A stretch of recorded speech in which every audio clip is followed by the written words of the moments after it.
Hello, y'all.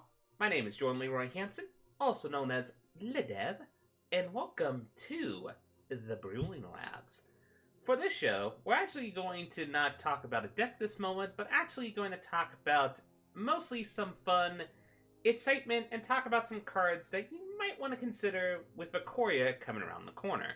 As many people know, they actually are going to start the spoiler season of the set on April 2nd.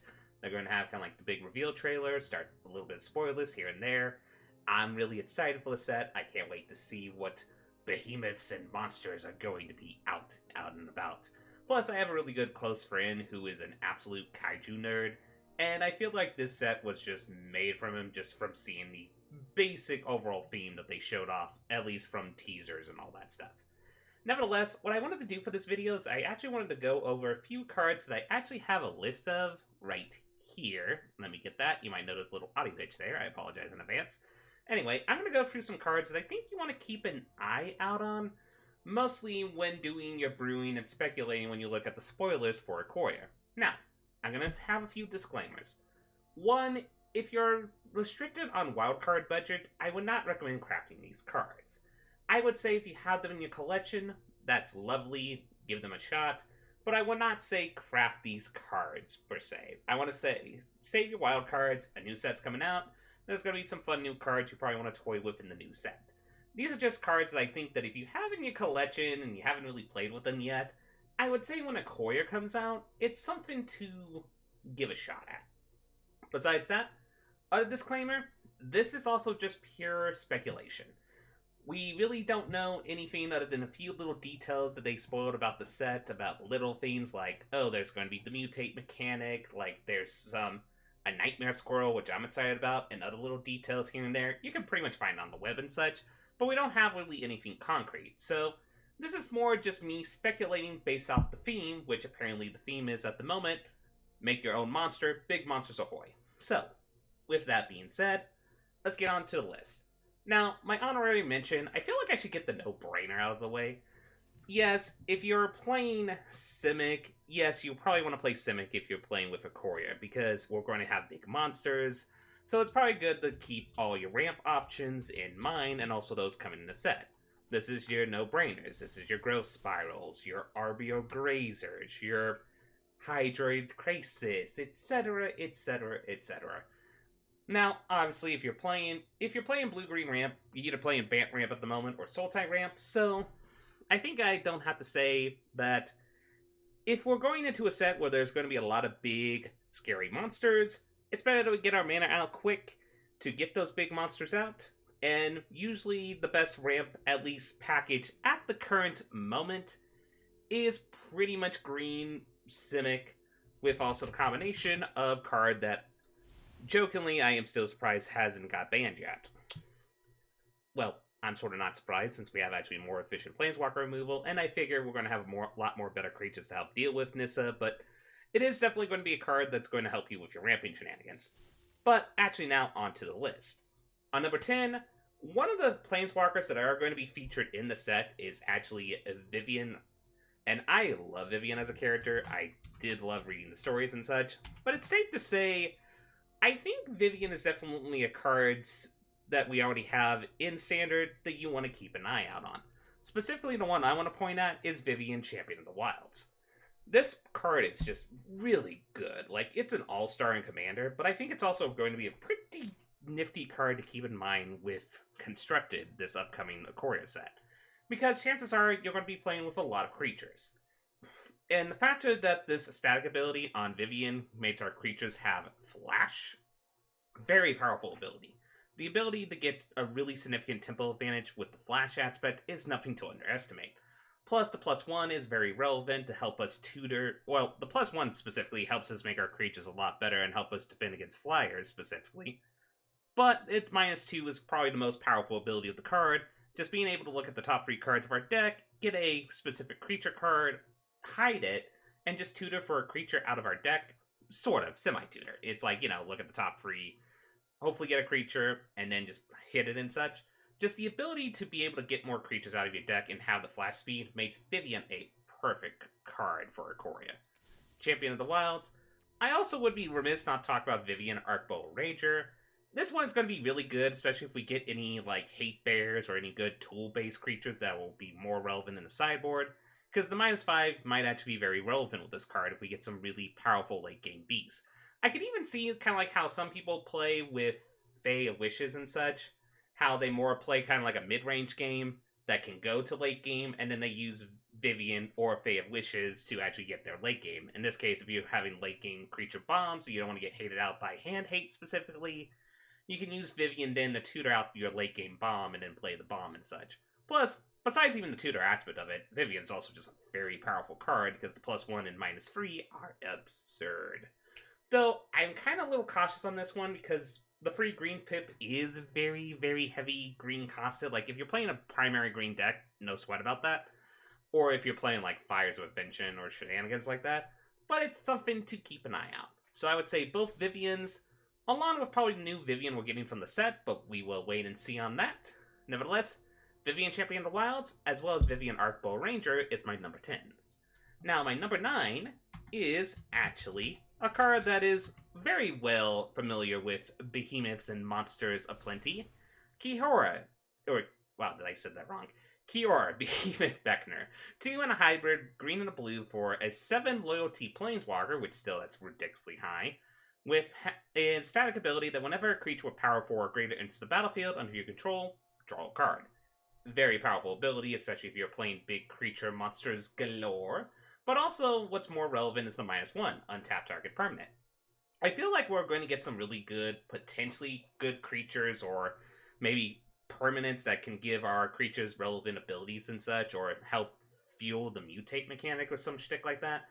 And I feel like this -1 will be very relevant for that. As well as, let's say you have like a Nit's Lotus or a really big mana rock, untapping a mana rock, or untapping a land that taps for a lot of mana. Yeah, or even just untapping a land if you have like a Nit's Bloom Ancient out or stuff. Like, I feel like that -1 is going to be very more relevant, besides the play that it sees in mono blue shenanigans. But Kiora Behemoth Beckoner, easy number 9, without a sweat. Now, my number 8.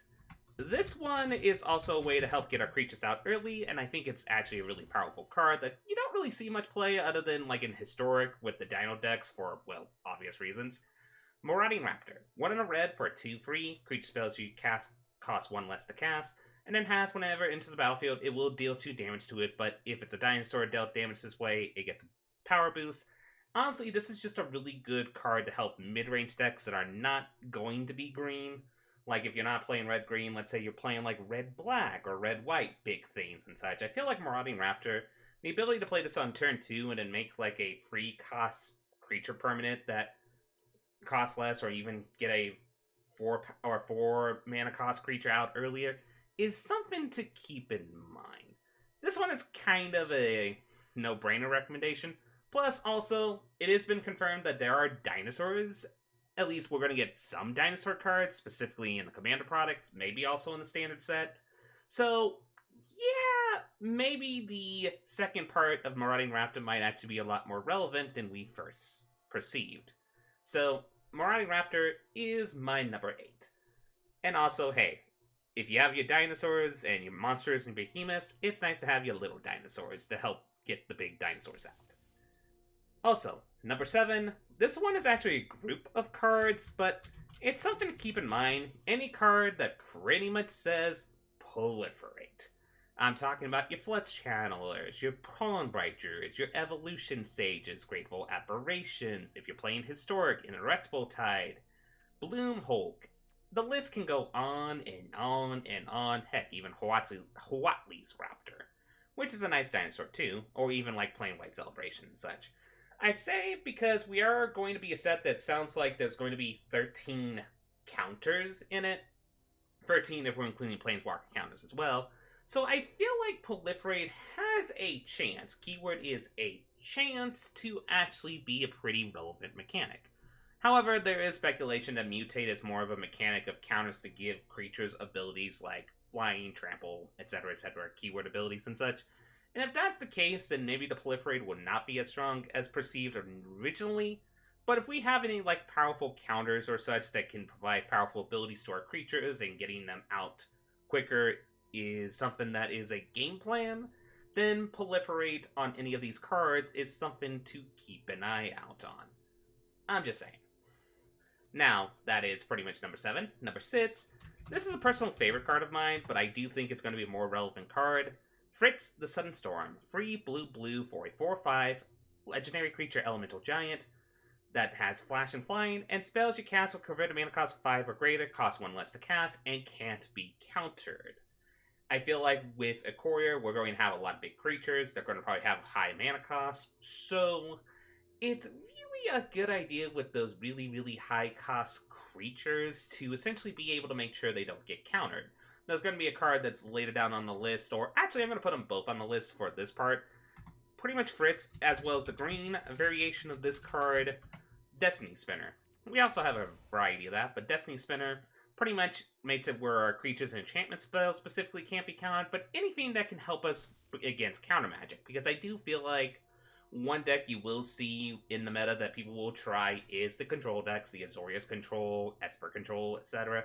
And they're going to play their absorbs and such. So the ability to have ways to counteract the counter magic, so to speak, is something to be very, very cautious about with the upcoming set. And personally, while Destiny Spinner is a really good choice, I personally like Fritz a lot more because I do feel like the flash ability of this helps you go around the counter magic of it, where you can play this when the opponent tries to play like a really big tempo spell or a bomb. You play this, you get a 4/5 flyer, and then you can cast a really high power creature spell that's probably going to be coming from Ikoria, pretty much for 1 less, and it can't be countered. Very, very nifty. Now, another card that's going down to number 5 I would recommend without a sweateroni is 2 cards. And they're kind of funny because I want to put them together because they both say Eternity. But they also are relevant for a little bit reason. Finale of Eternity, which is destroy up to 3 target creatures without the sets or threats. If that's his 10 or more, return all creature cards from your graveyard to the battlefield. I feel like Finale of Eternity is one of those cards I'm still kind of surprised it's not seeing play in Standard at the moment, especially with how many mid-range to ramp decks there are. Because I feel like this is a really, really significantly powerful removal spell that can be used as a reanimated spell in a pinch. Especially if you can get to 10, but you don't have to. I still feel like this is just a good removal spell. As well as the Cauldron of Eternity, mostly just to talk about the aspect that if we are getting powerful creatures, sometimes the best way to get those creatures out is to reanimate them.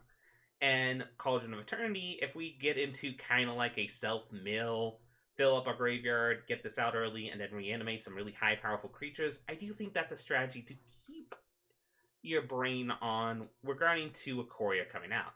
Because maybe we want to reanimate some very powerful creatures that are coming, and this is a really good spell to do that. Or artifact specifically, as well as Finale of Eternity, pretty much anything that has reanimate, Blood for Bones, etc., etc., etc. Now, that is number 5. Number 4 I would recommend is the Ikoria War. Now, the Ikoria War, this one is kind of a combination of cards as well, but mostly, I would say that if your player base starting with Ikoria is going to be playing all the big creatures, sometimes the best way to deal with an annoying big creature is stealing that really annoying big creature. And I feel like the Ikoria War is going to be perfect for that, just being able to control it. Plus, also, it is really beneficial because it works as a semi-removal spell against annoying creatures, presuming they don't have vigilance, so fingers crossed on that. But I do feel like stuff like the Ikoria War or Act of Treason, stuff that can steal creatures from your opponent. Of course, yes, Agent of Treachery, even though that card still kind of makes me a little salty, but that's my personal bias and such. Still, cards to help you steal creatures, definitely something to keep in mind, but the Ikoria War is my personal recommendation, because I feel like that, both being able to steal a creature and work as a semi-board wipe, is a very powerful card. Now, the other card, I would fairly remiss if I didn't talk about it.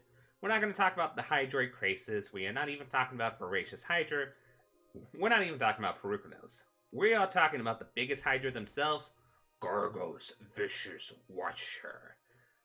Because, obviously, with the lair of behemoths and monsters and all of that, we are going to get some Hydras. And I feel like getting those Hydras at a significant discount is going to be very, very powerful.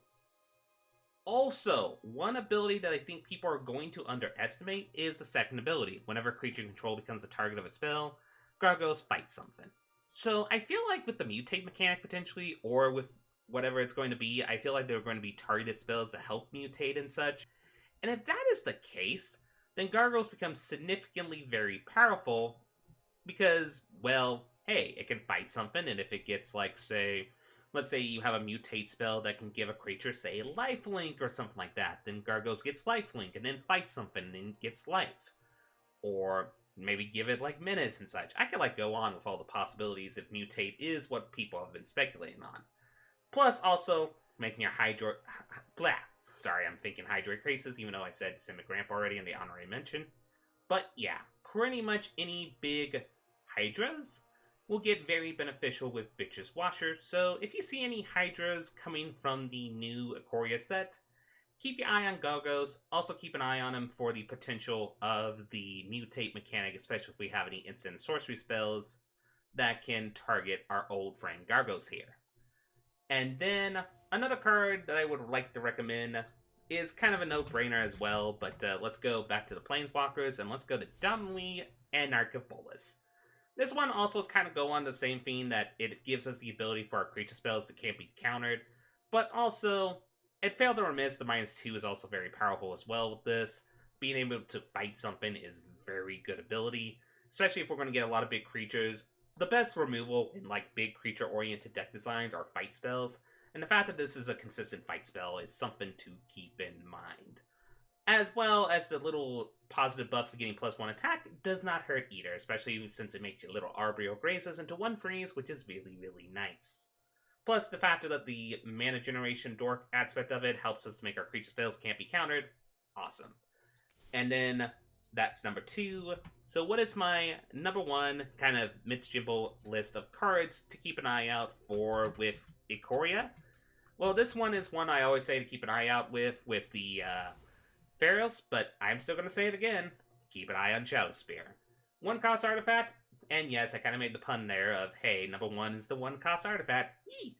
But still, giving our quick creature +1/+1, trample, and lifelink, very relevant, as well as the -1 making a creature lose hexproof and indestructible, which I feel like might have to be potential of mutate mechanics that they might toy with. Maybe.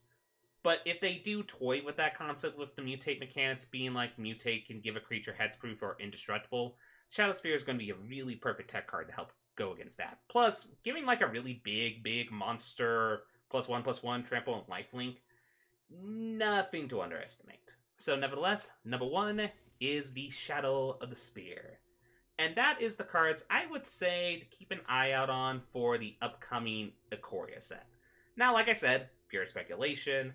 We have to wait till the set comes out to see what cards will actually benefit. But I always say for those who are wondering and pretty much doing the deck brewing before the set comes out, always take a look at your collection and think of cards you want to play with. Cards that you think will be fun to play with synergies and such.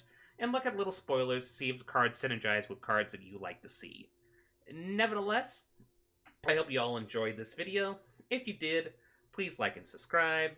Plus a little bell notification if you want to see any more videos like this or pretty much my deck techs and such. I hope you all have a lovely day or night, depending where you're at. Or brain fart on that one. Or solstice, or etc, etc, etc.